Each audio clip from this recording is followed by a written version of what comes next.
तो इस वीडियो में रिव्यू करने वाला हूँ Realme 3i स्मार्टफोन का। पिछले 8 दिनों से यूज़ कर रहा हूँ और मेरे को अच्छा खासा आइडिया हो चुका है कि स्मार्टफोन कैसा है।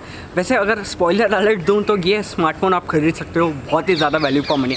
सबसे पहले हम बात कर लेते हैं बिल्ड क्वालिटी के बारे में। मैंने लिख रखा है कि बिल्ड क्वालिटी जो है प्लास्टिक बिल्ड है, लाइट वेट है। मैं एक बात बताना चाहूँगा, ये जो प्लास्टिक बिल्ड की वजह से लाइट वेट काफ़ी है। अगर आप इसमें केस भी चढ़ाओगे फिर भी आपको काफ़ी लाइट वेट लगेगा। डायमंड कट डिज़ाइन देखने को मिल जाता है, डायमंड कट डिज़ाइन है और मेरे हिसाब से ये इस रेंज में 8000 में बहुत ही ज़्यादा गुड लुकिंग स्मार्टफोन है, ठीक है। और पर्सनली ये जो कलर है रेडिश या पिंकिश कह सकते हो, पिंकिश ब्लूइश कलर जो है, जो मैंने सेलेक्ट कर रखा है, ये बहुत ही ज़्यादा सुंदर लगता है। और कैमरा में तो नहीं पता, रियल लाइफ में बहुत ही बढ़िया लगता है। मतलब मैं पर्सनली बहुत ज़्यादा इम्प्रेस्ड हूँ, ठीक है। और उसके डिस्प्ले के बारे में बात कर लेते हैं। इसमें आपको देखने को मिल जाता है 6.2 इंचेस का HD+ का डिस्प्ले और व्यूइंग एंगल्स बहुत अच्छा है। सनलाइट एलिजिबिलिटी भी अच्छा है। सनलाइट में अगर आप यूज़ करोगे तो सनलाइट एलिजिबिलिटी मेरे को काफ़ी अच्छा लगा। और इस मतलब मेरे हिसाब से ये 500 निट्स तक का ब्राइटनेस होगा मेरे हिसाब से। नॉट श्योर अबाउट दैट, पर मेरे को जहाँ तक तुक्का लगा रहा हूँ 500 निट्स तक का ब्राइटनेस होगा, जहाँ तक मेरे को लग रहा है, ठीक है। और व्यूइंग एंगल्स बहुत ज़्यादा बढ़िया है इस डिस्प्ले का, मैं काफ़ी ज़्यादा इंप्रेस हूँ। जबकि ये सिर्फ एक HD+ डिस्प्ले है।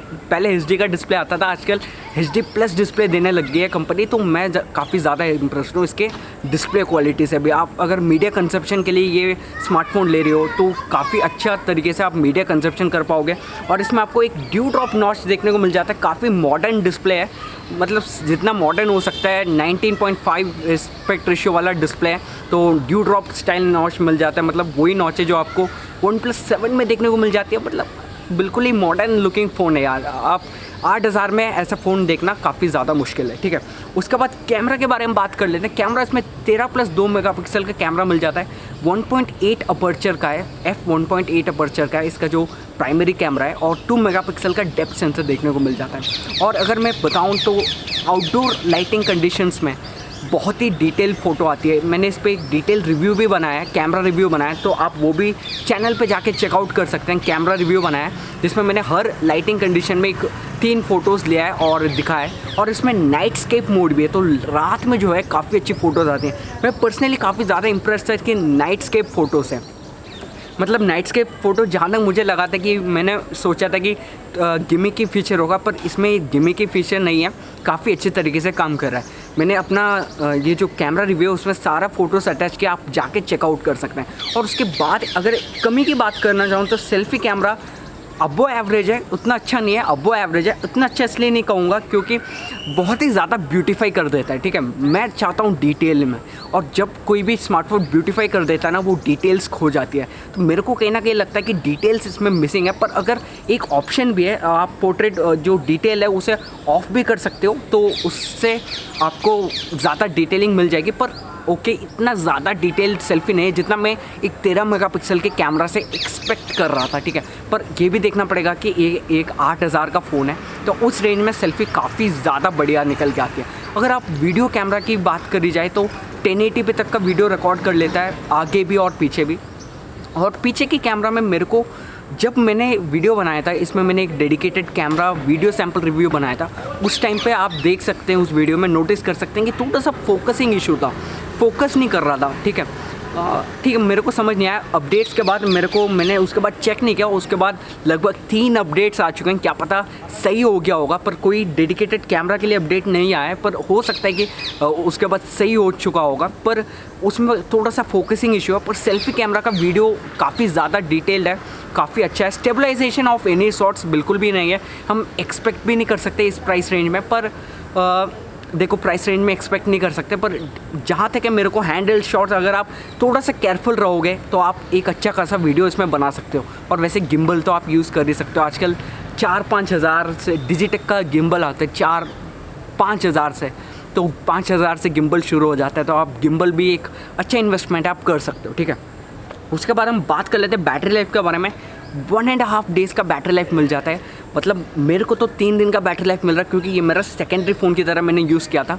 और गेमिंग मैंने ज़्यादा ट्राई नहीं किया था, बस गेमिंग रिव्यू के लिए ट्राई किया था। बाकी तो मैंने बस वेब सर्फिंग और इंस्टाग्राम, फेसबुक और व्हाट्सएप ये सब यूज़ किया था। तो मेरे को तो लगभग 2.5 डेज़ का बैटरी लाइफ मिल रहा था, क्योंकि HD+ का स्क्रीन है, 4230 mAh का बैटरी है, तो आप एक्सपेक्ट कर सकते हो इतना ज़्यादा अच्छा बैटरी, ठीक है। और 2 आवर्स एंड 40 मिनट्स में फुल चार्ज हो जाता है। मैंने डेडिकेटेड चार्जिंग टेस्ट भी बनाया है, तो आप वो भी जाके चेकआउट कर सकते हैं। वैसे मैंने इस स्मार्टफोन पे लगभग 15 वीडियोस बनाए हैं, तो आप वो सारे जाके चेकआउट कर सकते हैं। वाटर टेस्ट भी इंक्लूडेड है, तो वाटर टेस्ट पे व्यूज़ नहीं आया, पता नहीं क्यों, पर आप वो भी जाके चेकआउट कर सकते हैं। उसके बाद बात कर लेते हैं परफॉर्मेंस के बारे में। यार एक्सेलेंट परफॉर्मेंस है। हीलियो P60 बहुत ही ज़्यादा अच्छा परफॉर्मेंस देता है। एंटूटू स्कोर को अगर आप देखोगे तो 1,30,000 तक आता है। अगर इसी कंपटीशन में जो आता है Redmi 7, उसका एंटूटू स्कोर, उसमें स्नैपड्रैगन 632, उसका एंटूटू स्कोर है 1 लाख तक आता है। तो आप देख सकते हैं कि लगभग 30,000 का एंटूटू स्कोर में डिफरेंस है। तो आप देख सकते हैं परफॉर्मेंस कितना अच्छा होगा इसमें। सिर्फ सिंथेटिक बेंचमार्क्स के देख के नहीं कह रहा हूँ, मैंने पर्सनली यूज़ किया है। ऐप्स ओपनिंग टाइम काफ़ी अच्छा है, और मतलब रैम मैनेजमेंट भी काफ़ी अच्छा है। आपको बस गेम स्पेस को डिसेबल कर देना चाहिए, तो गेम्स में भी आपको रैम मैनेजमेंट काफ़ी अच्छा देखने को मिल जाएगा, ठीक है। PUBG मीडियम सेटिंग्स में चल जाती है, PUBG मीडियम सेटिंग्स में चल जाती है। उसके बाद मैंने डेड ट्रिगर 2 भी खेल के देखा था, वो भी काफ़ी अच्छी तरीके से चल गई थी। और उसके बाद मैंने क्या गेम खेला था, नोवा 3 भी खेला था। नोवा 3 भी काफ़ी अच्छे तरीके से चल गया था, तो मैं काफ़ी ज़्यादा इंप्रेस था इसके गेमिंग रिव्यू से। गेमिंग रिव्यू भी आप चैनल में जाके चेकआउट कर सकते हैं। उसके बाद सॉफ्टवेयर के बारे में बात कर लेते हैं। ColorOS 6 पे चल रहा है, और मैं कहीं ना कहीं बताना चाहूँगा कि मेरे को कहीं ना कहीं ColorOS पसंद आने लग गया। पहले मैं कहता था कि EMUI मेरा फेवरेट है, पर मैं अभी बताऊँगा कि EMUI के बाद ColorOS फेवरेट है, क्योंकि इसमें अपडेट्स आ रही है यार आजकल। They are working on it, ठीक है। अपडेट्स मतलब मेरे को जब से फ़ोन आया उसके बाद लगभग 5 अपडेट्स आ चुका है, ठीक है। 3 तो पिछले 3 दिन में आया है, तो लगभग 5 अपडेट्स आ चुका है। तो मैं काफ़ी ज़्यादा इंप्रेस्ड हूँ कि दे मतलब काम कर रहे हैं इस पर, और they are working on it, ठीक है। और उसके बाद मैं बताऊँगा Android 9 Pie पे चल रहा है। Android 9 Pie पे चल रहा, तो ये काफ़ी अच्छी बात है कि लेटेस्ट सॉफ्टवेयर आपको देखने को मिल जाता है, तो ये भी काफ़ी इंटरेस्टिंग बात है। और अपडेट्स फ्रीक्वेंटली मिल रहा है, इस बात से मैं काफ़ी ज़्यादा इंप्रेस हूँ। प्रोस के बारे में बात कर लेते हैं। फिंगरप्रिंट स्कैनर है इसमें, ये काफ़ी अच्छी प्रो है। दोनों बायोमेट्रिक कवर्ड है, फेस अनलॉक भी है। फेस अनलॉक टेस्ट भी बनाए, तो आप वो भी आप जाके चेकआउट कर सकते हैं। फेस अनलॉक टेस्ट भी बनाया, और फिंगरप्रिंट स्कैनर भी है, और इस रेंज में फिंगरप्रिंट स्कैनर मिलना काफ़ी अच्छी बात है। तो मैं काफ़ी इंप्रेस हूँ। Redmi 7 में मेरे हिसाब से फिंगरप्रिंट स्कैनर नहीं है, तो इसमें फिंगरप्रिंट स्कैनर है, तो ये काफ़ी अच्छी बात है। हीलियो P60 है, वो इसका प्रो बन जाता है। बहुत ही बढ़िया परफॉर्मेंस देखने को मिल जाता है। मॉडर्न डिज़ाइन है, इस रेंज में आपको मॉडर्न डिज़ाइन मिलना काफ़ी, मतलब यार ऐसे ऐसे फ़ोन से जो मतलब ऐसे पुराने डिज़ाइन देते हैं, पर ये जो स्मार्टफोन है बहुत ही ज़्यादा मॉडर्न डिज़ाइन दे रहा है, तो मैं इस बात में काफ़ी इंप्रेस हूँ। और ये ब्लू एंड रेड कलर मतलब देखते रह जाओगे जब आप इसे खरीदोगे, तो मैं तो काफ़ी ज़्यादा इंप्रेस्ड हूँ। और मैं चाहता हूँ कि Realme आगे भी इस कलर वे को यूज़ करें आगे वाले स्मार्टफोन्स में। कॉन्स के बारे में बात करें तो यार इसमें बहुत ज़्यादा ब्लोटवेयर्स हैं, तो मैं थोड़ा सा परेशान था कि ब्लोटवेयर्स के बारे में। बहुत सारे ब्लोटवेयर्स तो आप डिसेबल कर सकते हो, पर ऐप मार्केट है, ठीक है। और उसके बाद हॉट ऐप्स है, हॉट गेम्स है, इन सबको आप डिसेबल नहीं कर सकते, ठीक है। उसके बाद गेम सेंटर है, ठीक है। ऐसे 4-5 है जिसे आप डिसेबल नहीं कर सकते। और उसके अलावा भी बहुत ज़्यादा ब्लोटवेयर्स आता है, सबसे पहले अनइंस्टॉल कर लेना।